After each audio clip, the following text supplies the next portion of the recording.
that Ruto is one term. Say one term. One term. Sema one term. One term. We are seeing a president who is promoting a criminal enterprise. We are seeing a president who is allowing corruption to thrive. We are seeing a president who has decided that the constitution is going to be suspended. To those so-called investors, we are putting them on notice. We are saying that if they get involved or they facilitate corruption, that the first week when the new government comes in, because corruption is corruption, they will not tell us they have leases for 30 years. We shall send them to jail. But when you have a man who wants to ruin a sector-led education, there are two things that you can only derive. One, is either a madman. Two, he doesn't care about the future of the nation. What problem? What do you mean? Yeah? He is a problem. And I'm telling you, he has a big problem. I think it borders on some mental issues. But the true fact of the matter is that we have two deputy presidents. Because the court is saying this is unconstitutional. Come on, we have two deputy presidents. Yes. The court is saying this one, huyu aliingilia mlango wa nyuma, mlango hii ni bibi ya kando, is not recognized. But this one is the real wife. That's what the court is saying. But sasa bibi wa kando but now the man has two wives. Oh my God. Rigathi has sent William to the grave. Not literally, but yeah, you know, politically. The man has been buried. What gives him the idea that he can do as he wishes? This is not his personal house, this is not for going. I think the president needs to stop being simplistic. Is there a vacuum post Raila? Play one clip where Ruto has spoken truthfully. Great to see you. Hello there and welcome to Philip Kisia Unscripted this particular Friday. I'm so glad that you've joined us once again for our conversations here. Conversations that we hope will help our political leaders in making better policy decisions and informed political moves. I'm here with Philip Kisia. We're going to talk about state of the nation. Of course, Kenya's political landscape is undergoing a lot of transformation as we are heading to 2027. We're going to look at what has been happening since he was here 2 weeks ago. And of course, we expect a lot of insights from these conversations. He says, if the truth shall kill them, let them die, but he will die with the truth. Philip Kisia is a leadership and governance expert, former Nairobi town clerk, ex-KICC CEO, doing a lot for this country in the loyal opposition as the executive director of the Azimio la Umoja One Kenya coalition party. Great to see you. How are you doing? How's the week for you? Jed, I'm good. Yeah. Of course, I decided to keep off you for at least a week or two. Yes. But I'm here. You're here? Yeah. The energy is still there? Oh, yes. I'm fired, man. I've been asked by a lot of people, is Kisia silent because he's thinking of joining government? And I've been saying, I will ask you live. Is that why you disappeared for a week? Jed, which government? Which one? Which government are you talking about? President William Ruto's government. A government that is already on its knees. A government that's finished. Kenya kuisha. Be serious sometimes, Jed. Well, I'd like to start with your reflections and your highlights. What have you been reflecting on this week? Jed, before I quickly talk about my reflections and highlights, I received a call from Uncle Moody and I was very disturbed. Uncle Moody has been trying to get the road fixed, Kabasarani Gardens. It's a stretch of about 200 meters. This is an elderly statesman. He has served this country so loyally. He is a father figure, you know, and has, you know, given us his best. But then in his old age, in his retirement, we are showing disrespect. You know, we are treating elderly people with contempt. Uncle Moody has placed calls to the relevant organizations. He tells me he's spoken to Kura, he's spoken to the Nairobi County government, and nothing is happening. A stretch of 200 meters, full of potholes, nothing is happening. And Uncle Moody has paid taxes to successive governments for more than 7 decades. More than 7 decades. And this is how we treat our people, our elderly people. Shame on this government. Shame on the county. Let them wake up. And my young brother Sakaja, if you are there, please take decisive action. I want to see your team on the ground come next week. Okay? So that is very shameful. But, you know, that is the government that we have. A government that is self-serving. It is not there to serve people. It is not exercising servant leadership. But anyway, be as it may, these are some of the things that we are saying, that Ruto is one term. Say one term. One term. Sema one term. One term. Because of what? Ruto has destroyed our democracy. He's allowed corruption to thrive. He's ruined our education system. Okay? He has ruined our economy. And the governance structure of this country is in total shambles. Jed, total shambles. So you're saying one term? One term. Repeat one term. Repeat one term. One term. Let's get into your highlights. Let's get into my reflections before yeah. I get into my highlights. The first one, Jed, and would like you to play them in succession. The first video is on this sugar factory sagas that we're having. And you know, sugarcane is mainly grown in Western Province and Nyanza. It's the backbone of that economy for those two regions. And therefore, people hold it very dearly. So for me, that particular video and the other video that the president made a statement during the state visit of the president of Finland, Alexander Stubb.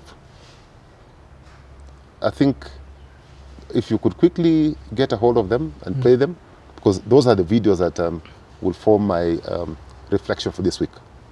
Msikuwe na wasiwasi ati kuna mtu atakuja kutuongelesha Kiingereza hapa, sijui muindi fulani, sijui nani. Hapana, hiyo haiwezekani.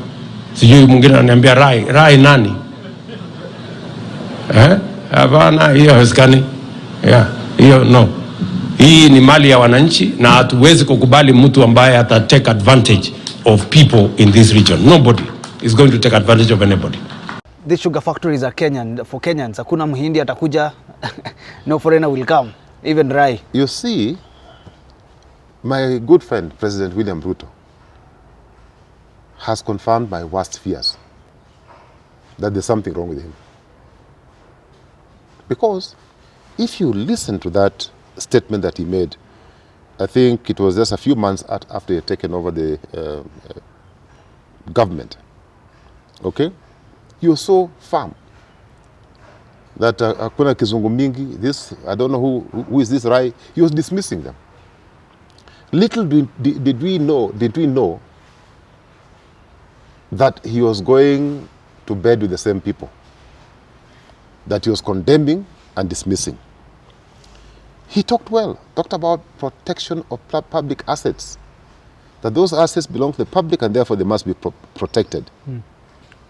And he promised Kenyans that no asset, he will not allow, under his rulership, he will not allow any asset to go missing or to be misused or to be taken advantage of. But what are he seeing? What are we seeing? We are seeing a president who is promoting a criminal enterprise. We are seeing a president who is allowing corruption to thrive. We are seeing a president who has decided that the Constitution is going to be suspended. Because the Constitution is very clear, Jed. It talks about public participation. And public participation, Jed, in our Constitution is not even in an act of, it's in our Constitution. Yeah. It is not optional. So whether he likes it or not, anything that is going to affect the people of this country, whether in his view it is positive or it is negative, the people of this republic must participate. There must be some meaningful participation by the people of the Republic of Kenya. You can see, surely, Jed, this process has been so fast-tracked, supersonic speed, and you wonder why. You even saw Governor Nyong'o lamenting and saying, listen, we have not been consulted, and we're the stakeholders. We have seen some company, I don't know, Keep Chim Chim something, that has been in operation for only 17 months, Keep Chim Chim Chim, being given a sugar factory. They themselves, they don't even have a nuclear farm. That Keep Chim Chim, they don't have nothing. They have a shortage in experience. They have nothing. And they are given just like that. The way you'll give away tissue paper because it's of no very little value. But even tissue paper has value. Yeah. Okay? So, what am I saying, Jed? We are saying, and Kenyans are saying, they would want to move forward. They want this country to progress. But it is going to progress within the confines of the Constitution and our acts of Parliament. Public participation is not optional. Public assets must remain public assets. And if you must give out these assets after due public participation, and Kenyans are not stupid, they are saying, we want to progress, okay? That we don't want to have dead assets. But for heaven's sake, follow the law. Just follow the law in executing. So what I'm saying, Jed, I'm asking President William Ruto to stop joking around with Kenyans. I am asking our members of parliament, particularly those from Nyanza and Western Province, governors and senators, I'm asking them to stand up and be counted. Failure to which, 2027, August, there will be history. There will be history. If they don't fight for these sugar factories, if they don't fight for transparency, if they don't ensure that we get value for money, we will start writing the obituaries very soon. What we are saying to those so-called investors, we are putting them on notice. We are saying that if they get involved or they facilitate corruption, that the first week when the new government comes in, because corruption is corruption, they will not tell us they have leases for 30 years. We shall send them to jail. In fact, if there's a time that this country must consider suspending some sections of the Constitution to deal with these fellows, it is after the elections. So that we can send these people straight to jail, like it is done in other places, Malaysia, China, and Hong Kong. A thief is a thief, he's shot. We are not going to sympathize with people who are stealing public assets. These assets have been here since independence. You just want to come and take them like tissue paper? In fact, the other day I came across an article that was citing my late father-in-law, Honorable Elijah Wasiki Mwangale, and you're saying how he fought for Pan Paper. Look at what happened. Pan Paper, a company worth billions of shillings, was given away for 900 million. And it has not even been revived. We are going to court. We shall stop this rogue regime from looting. There must be the second reflection, Jed. All right. And it's very sad. Education is the backbone of any country. Yeah. Education is the future of any country. You heard the statement the president, the government made in regard to education, that 62 billion has been cut from the education budget. 62 billion for education, for our future, for our children's future. This is a man who promised to take care of their children. This is the same man who cannot reduce any other budget item. He's aiming at our children's future, 62 billion. But he has money to renovate state houses. He has money to live a luxurious life. He has money to spend on things that do not matter. We are telling the president that we had Arab Moi who gave us free milk. You didn't benefit from free milk. We had Kibaki who introduced free primary education. Yes. We had Uhuru, who he claims to have been incompetent, Yes. who gave us free secondary education. This fellow who now presented himself a very competent fellow, Yeah. we didn't know he's so incompetent. Now, at least I knew that he's not competent, but Kenyans now can see. Instead of even, allocating more resources towards the future of our children, he's actually taking and killing the hopes of our children. You saw what the president of Alexander of Finland said. He said in Finland. And that's how you can differentiate between a serious president and a guy who's not serious. The guy said, Jed, that in Finland, minimum, even to teach a nursery school kid, master's degree, nursery school kid. That is how they take education serious, because they know it's a backbone, it's a foundation of a nation. But a government that is allowing the universities to collapse, a government that is, they don't know about whether we are going left or right on CBC, a government that is just failing. We are asking the president to do the right thing. It is a very simple. Reallocate funds, remove wastage, reduce wastage, allocate funds to sectors that matter for future of our children, sectors that can bring about employment, sectors that can improve on our infrastructure so that we become a first world economy. You know, when you listen to what you've just talked about in regards to education, you'd wonder, why would government make such a move in education? Well, Jed,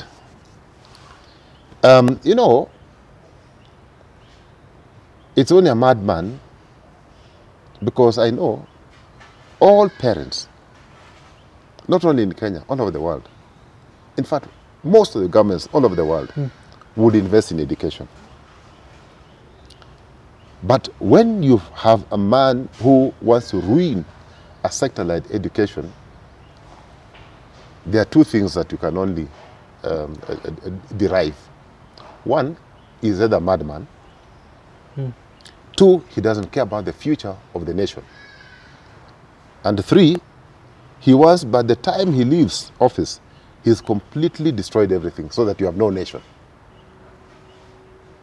Because what else would inform a president to touch on education? What will inform a president to touch on education? What really? Yeah. What would motivate you to think about, destroying education? The other day I was watching TV, and surely it's painful to see a university that has been there for some time, Moi University, that has churned out so many professionals. I mean, at the verge of collapse. University of Nairobi, at the verge of collapse. All our universities at the verge of collapse. Under the stewardship of one William Samoei Arap Ruto. Sad. It's very sad indeed. Talk to me about your highlights for the week before we even talk about the state of the nation. Now, Jed, two quick highlights. Number one is the statement that the president made during the state visit of Alexander Stubb, president of Finland. I wanted to look for that short video, and then the other one was the video on the U.S. Senator James, talking about Kenya's foreign policy. Okay.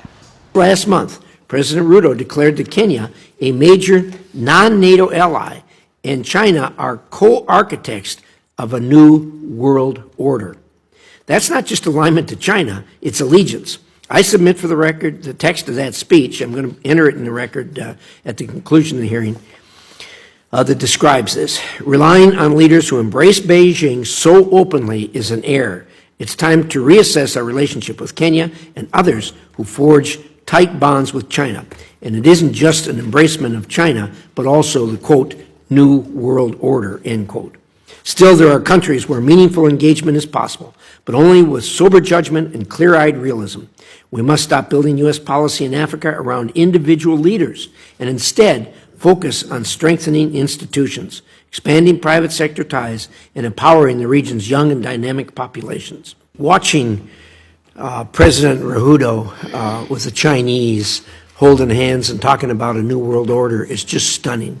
After all the work and effort we've put in there, and to see him talking about a new world order, you know, the new world order was constructed by the United States and democracies, capitalist countries that are human rights loving countries. All the people who disappeared have, or who are abducted in what you said, all of them have been brought back to their families and to their homes. And I have given clarity and firm instructions that nothing of that kind of nature will happen again. Okay, the president, they're speaking about abductions, saying everyone that was abducted has been returned to their families. I think let's start with that. Jed, really, if anybody doubted that the president has a problem, now he has confirmed it himself. What problem? What do you mean? Yeah? He is a problem. And I'm telling you, he has a big problem. I think it borders on some mental issues. Because, Jed, when a president is addressing international media, or even local media, addressing people who are well-informed, people educated, he should differentiate between the statements that you would make when you're on the rooftop of your car addressing people who are not even interested in listening to you, but they are there for entertainment purposes. They are bored, they have nothing to do, so they say, okay, this guy is here, can we just go and look at the car he's driving, or being driven in, or can we go and look at the chopper? Because they have nothing else to do. The media fellows, they have only one job, to seek for information. And just not just information, to seek for the truth. And when you issue statements, we live in a modern age, information age. You speak and they are verifying the details. They are checking, the counter-checking. Now, when the president made a statement to the effect, and you know that question was so uncomfortable. When the president made the statement to the effect that all those children who had been abducted have been brought back to their families and reunited with their families, yet he very well knows that that is a lie. When he made such a statement and makes such a statement, and he very well knows that children have not been accounted for, and I think there are more than 60 not accounted for. Yeah. What message is he sending to the parents who are still in pain, who have not found their children, whose children were murdered, whose children were shot, Jed, with AK-47, shot dead? What message is he sending? A president is supposed to show sympathy, compassion, a father figure. But you are talking about death, you are talking about loss, as if it is just nothing, as if it's like a piece of, I don't know, a piece of something that can be replaced. We are talking about lives. I think we need to have a president who is a bit more serious with matters to do with human beings. We have not lost goats or sheep that can be easily replaced. We have lost human beings. Then he talks about, now he has given firm instructions and clarity. It is actually admitting that he was in full knowledge of what had transpired, but now he's correcting the situation by giving new instructions. Now, through his own admission, in front of his own guest, yes, the president of Finland, in the presence of the international media, he has accepted, he has admitted that yes, he knew what was happening. So the question that Jed, I'll ask is that we still have missing children. Where are they? Because you know where they are. I will ask again, where are those, what will he do with the children who died? I want him to tell us who brought those children who he claims were found. I want to ask the president why those children were abducted. I want to ask my president what will be done to the families who lost their loved ones.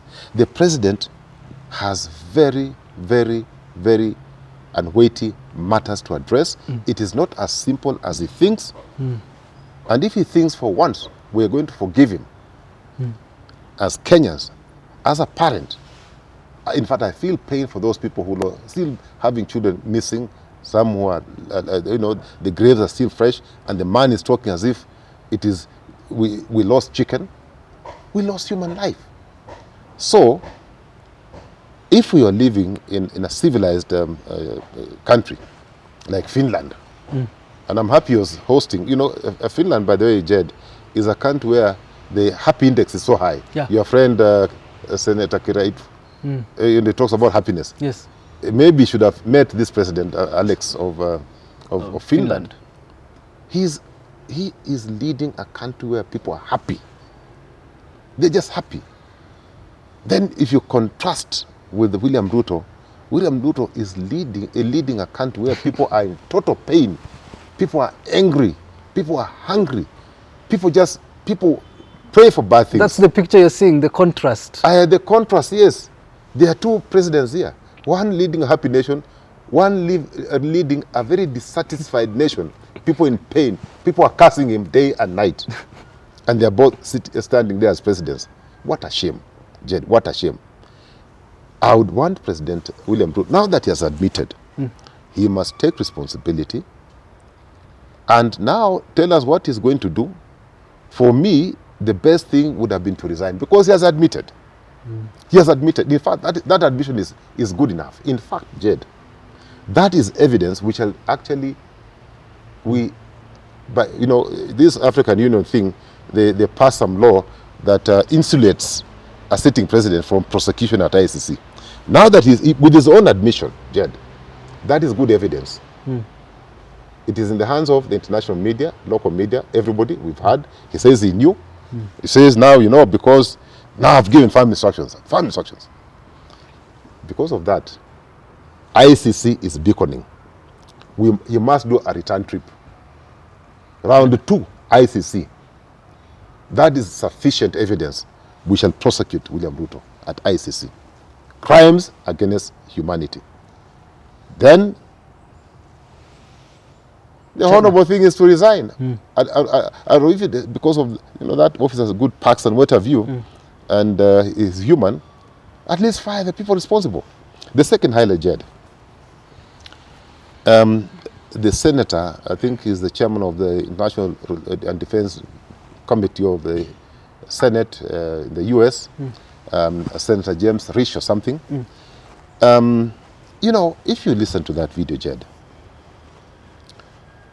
I think the man spoke in a very weighty manner. He talked about, the America reviewing its foreign policy and now working with reliable partners. Working with reliable partners. What is he saying? What is the opposite of reliable? Unreliable. He is also saying that they are going to work only with the nations who protect and care for American interests. What's the opposite?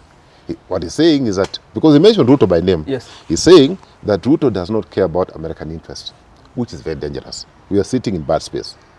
So if you start seeing attacks from all over, and Kenya under attack, just know. Because they're saying, if you don't take care of our interests, we shall not take care of your interests.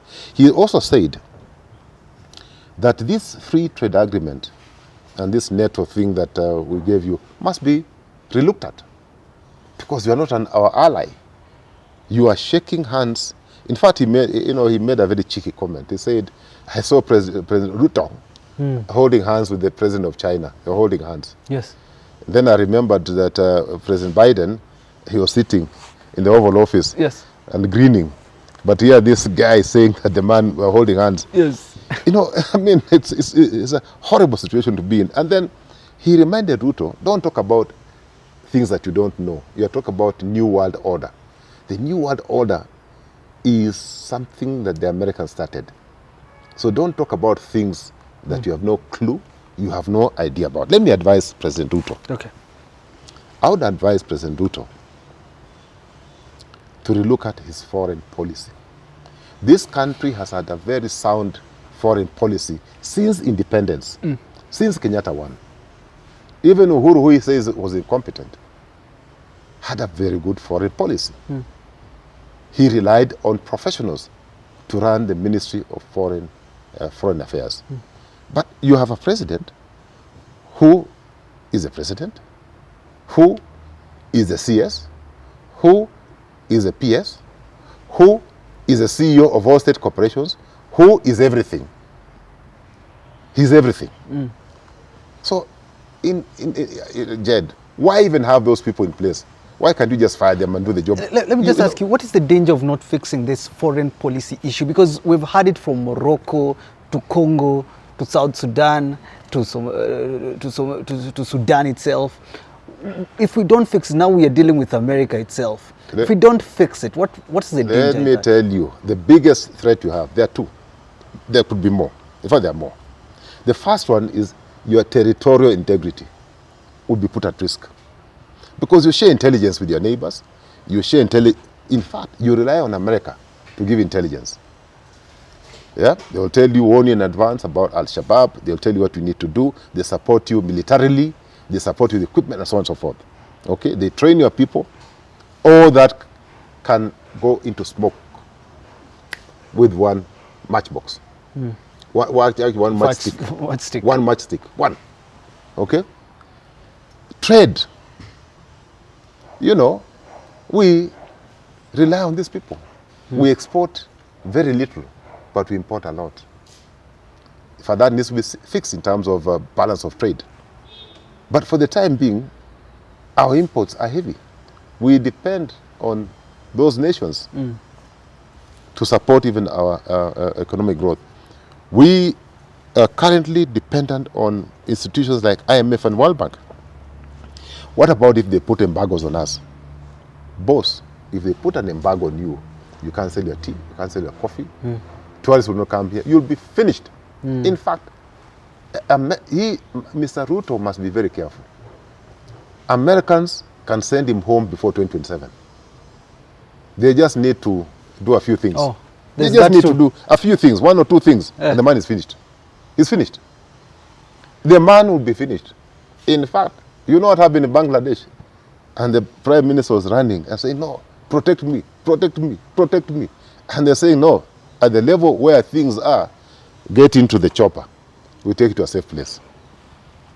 So, my president, revisit your foreign policy, allow professionals to work for you, and keep the Kenyan interest first, not your interest.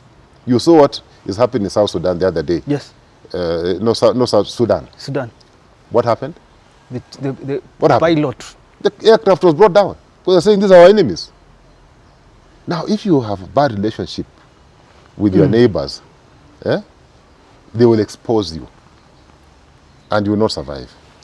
Let's get into a conversation for today. State of politics. I mentioned earlier that there's a lot of transformation that is happening in the country. Of course, Deputy President Rigathi Gachagua has unveiled his party, Democracy for Citizens Party.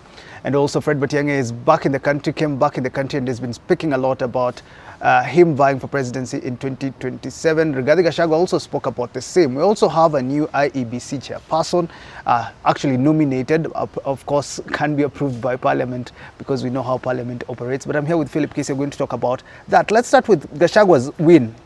Court of Appeal ruling that DCJ Philomena Mwilu acted, it was not in her authority to appoint the High Court judges that actually were to rule on the conservatory orders, and also the judges that were looking at the impeachment of Rigathi Gachagua. Let's start with that. What do you make of this ruling, and what does it reveal about our judiciary? Let's first of all get into context, Jed, before I answer your question, which is quite weighty. Yes. Number one, we are going to see profound transformation of our political landscape. Okay? And the thing is going to shake. There's going to be an earthquake, a tremor. with the entries of Manyora, the entries of many other people, and there's going to be, the Gen Zs are giving us hit. Of course, you expect a lot of realignment as we move along. But I can tell you, Jed, there are only two sides. There is the side of the people, and there's a side of the oppressor. There are only two sides. So Kenyans in 2027 will have two choices. Be with the people or align yourself with the oppressor. So anybody looking for leadership, you have a choice between the two. Okay? Continue working with the oppressor or join the loyal opposition where the people are. Okay? You've seen Wamunyora's slogan, and it talks about Skiza ground. Yeah. Yeah? Skiza Kenya, Skiza ground. Skiza ground. Yes. Okay? Then, of course, the other thing that has happened in the last few days, of course, is the appointment of the IBC chairman and commission. Yes. Kenyans expected better. Kenyans didn't expect that you will have put in a chairman who, we have serious doubts because, this is a man who worked with Governor Nanok. This is a man who, is said to have some certain relationships with the state operatives. And even the commission itself is, it's, so the whole thing, and we are starting from a position where there's a serious deficit in terms of trust. People don't trust because of the past experiences we've had with IBC. Poor, completely poor. And people are hoping that at least we'll have a rebirth, we'll have something fresh. There's something that will inspire people, that will give us confidence. Yeah. That has not happened. Then the last one is the issue of the judiciary. What Philomena did, I've always had a profound respect for the judiciary, and particularly the Supreme Court. So because the matter is before the Chief Justice, will allow it to rest. Philomena made her judgment. I think she should have read the Constitution better. I hope she was not under any influence, that she acted, but now that the Court of Appeal has found that she acted out of her powers, it's the most unfortunate thing to happen, particularly coming from a deputy CJ. But let me say this, Jed. Whether President William Ruto appoints himself and his family to chair IBC, he should prepare to go home. Because you know what? 47% of the votes that came from Murima are gone. I meet any guy from Murima and he's saying, no. So Murima is gone. They have already, in fact, Murima says them is one term. They don't, sorry, another story. Don't even tell us who you want us to vote for. Is one term. So they're saying, bring anything else other than this man, one term. Go to Western Province. And I feel sorry for my friend Wycliffe Musalia Mudavadi, Mwana Wahana, and Moses Masika Wetangula. These guys, they're saying they're number 3. Yes. One in the parliament, the legislature, and the other in the executive, number 3. Yes. But Western have got nothing. They've got 0. There's nothing for them to show. There are no appointments. Actually, people from Western Kenya are being fired. They're being demoted in this government. The roads that they promise, the infrastructure projects, instead of building infrastructure, they are taking our sugar factories. So they after this economic sabotage. These are fellows who are this government is sabotaging Western Province. So do you think that Western Kenya is so stupid to vote for William Ruto? Then, of course, Eastern Province is obvious. They are voting with Kalonzo. The Merus are spoken to Merus. Merus are saying, no, we are going, we have gone. That's why Kimunya is not with them.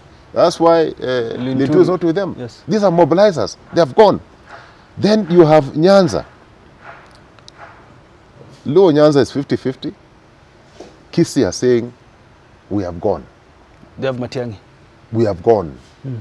Tumeenda. Coast says we have gone. That's why people can like Joho now have shut up.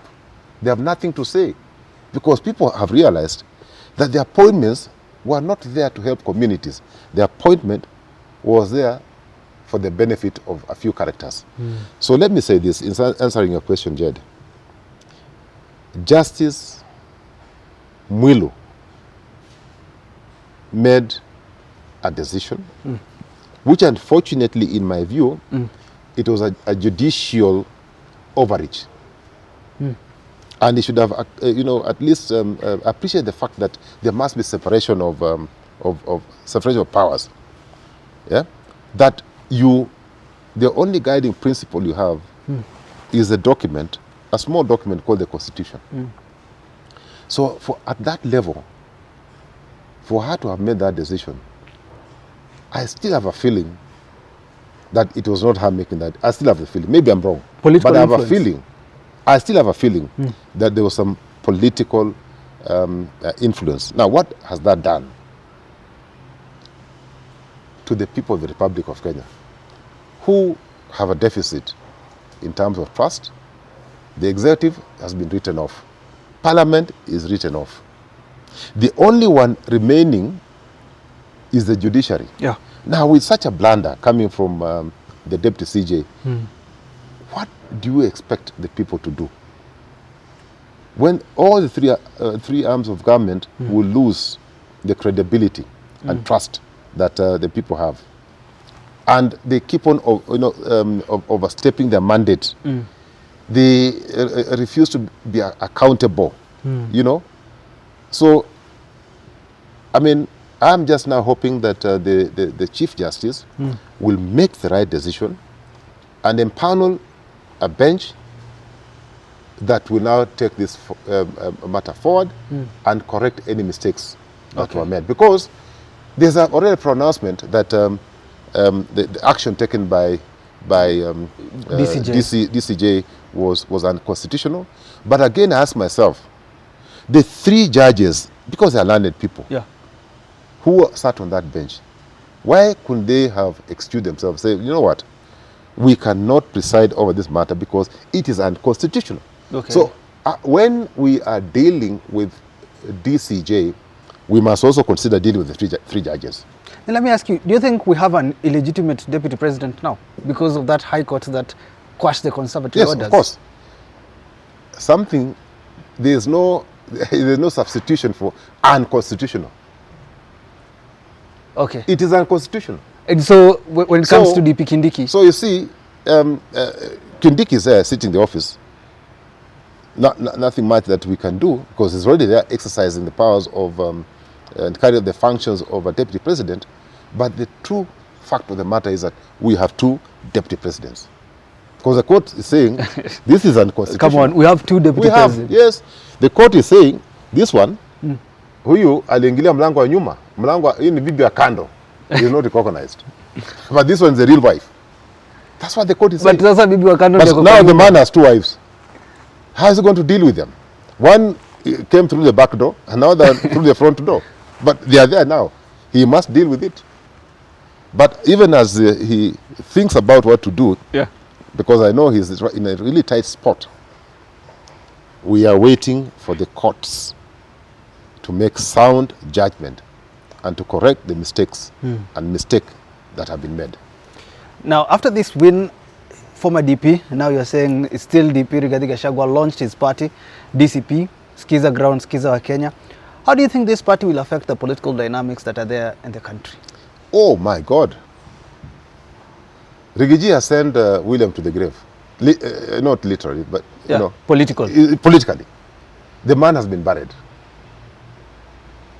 And you see, what is likely to happen is that Rigiji may force a mini general election.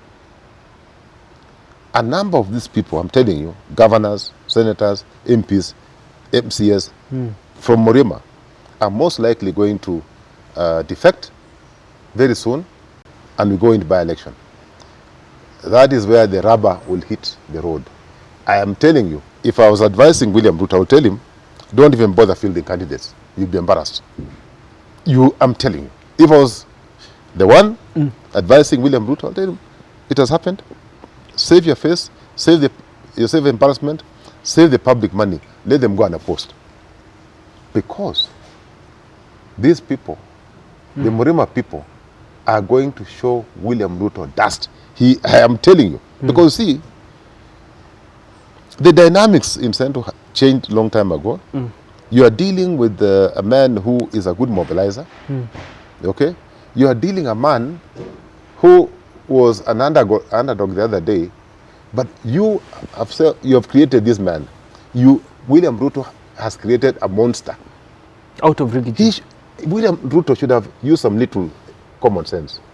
I don't know if he has it, but he should have used it. Because you see, do you think that President Uhuru was stupid when he allowed him just to roam around Kenya? He was earning salary. The only thing that they were cutting were deals. He was not making any deals in second term. No deals. But he allowed him to roam around, Tanga, roam around, chopper and what have you. Even he allowed him 140 security officers. Okay? Do you think Uhuru was stupid? So this guy has created a monster, and I can tell you, and I want to repeat, Rigathi has buried. There is no more Kenya Kwanza. When you my friend, if half of your body is gone, half, if you are, if your knees are cut, and then somebody goes for your waist, and then you have, it's a problem. Yes. That is where William Ruto is. Yeah, and I can tell you, Rigathi has shot his feet, he has shot his knees, and the man is immobile. Hana watu. But how does it affect your side as the loyal opposition too when it comes to the political dynamics? How can you say? We have gained.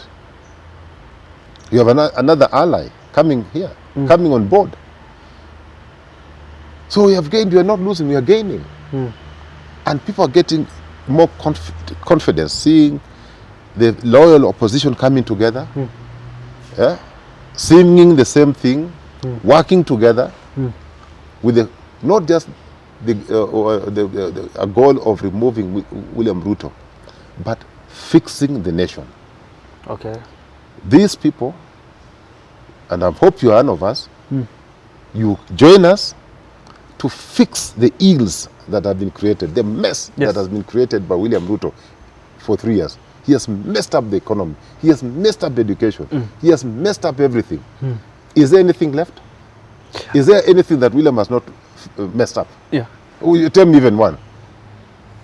Health, messed. Infrastructure, he has not done anything. The only thing that is thriving is corruption. Adani this deal. Now sugar factories. Tomorrow, I don't know. This guy is crazy, man. I want us to circle back and we'll talk about Rigathi Gachagua again, especially with Fred Matiang'i too, when it comes to all of them showing signs that they are going to vie for presidency and how that will affect your coalition. But I want to stick again with Edung Ethekon, who has been proposed to be the IEBC chairperson.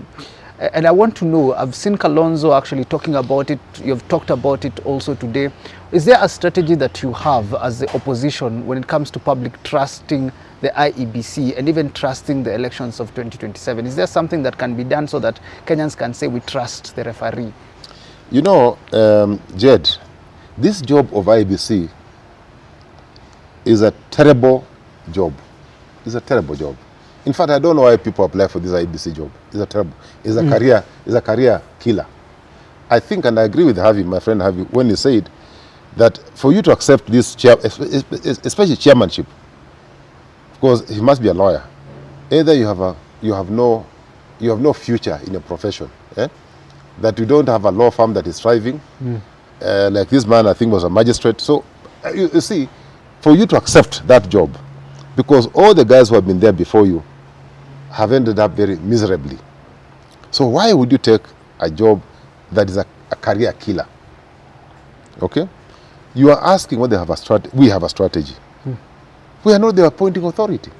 There was a process, and we had expected that William Ruto would act in good faith, because he was using the NADCO report to kickstart the process, the selection process, the NADCO. So we were expecting to see people with integrity, people who were experienced. Yeah, we were expecting to see regional balance, gender balance. We were expecting to see a team that will inspire us, that will give us hope, okay? That will tell us that, listen, we are starting on a clean slate. That if there have been messes before, that this new team, as we present,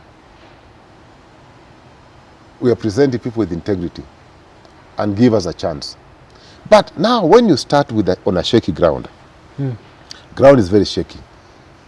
People, from what I can see, from what I'm hearing, people have no confidence in this team that has been nominated and the names are now in parliament. Yes.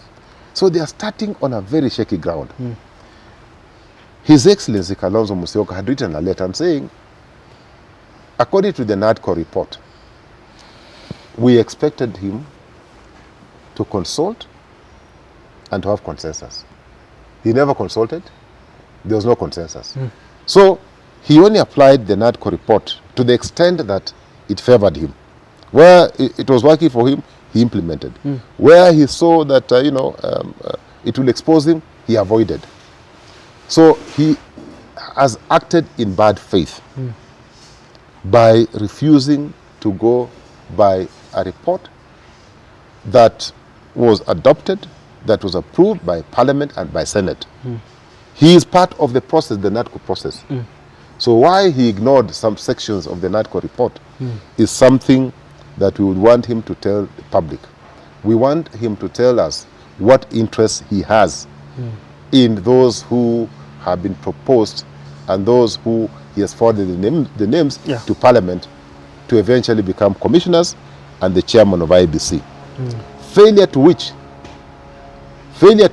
yes, and if he thinks that he's going to use a team, to manipulate elections, to rig elections, that this time round, we are not going to give him a chance.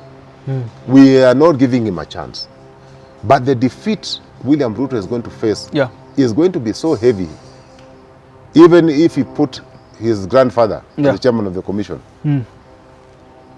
Leave alone his friend, his grandfather, and his children as commissioners.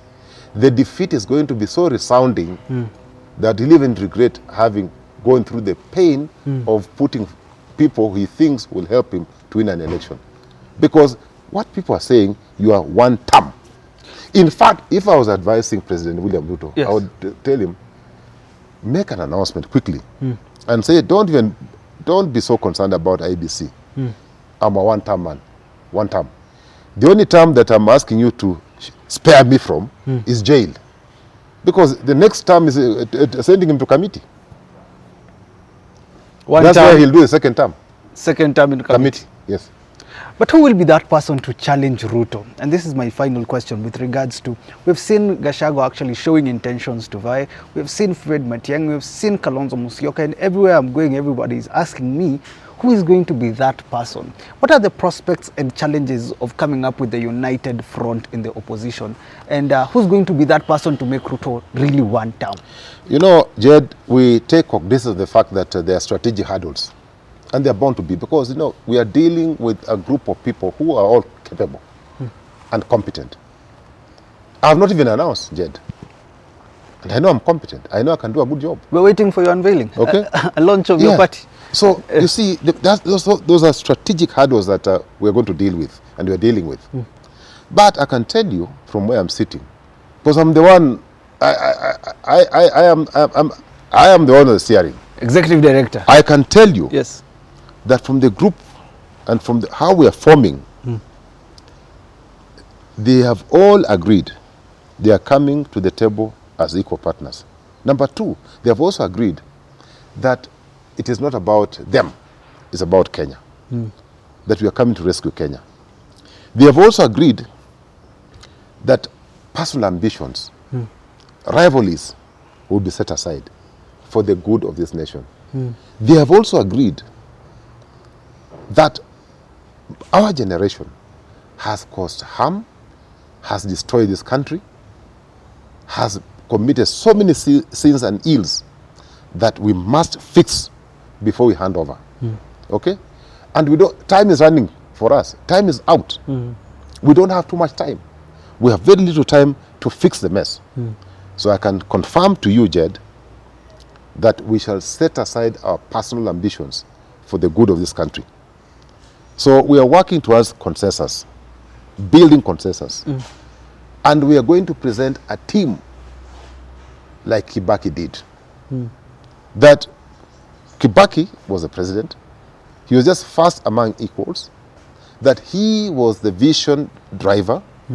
That his job was just to make sure that the team was moving in unison, that the team was moving in one direction.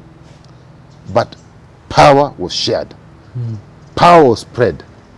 Okay? And ministers and public servants will be the engine of this country, will be the engine of of government. So government is going to function as one. Right now we are having a problem where one individual is a president, is a minister, permanent secretary, he's the MD. Nowadays there's no point even going, when you see them advertising for jobs, MD for this, CEO for this, don't apply. Don't bother applying.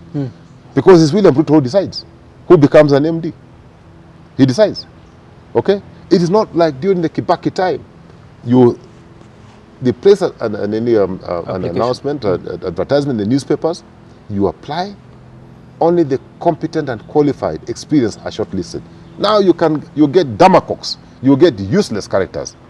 You look at a guy being appointed a PS, you wonder where this one came from.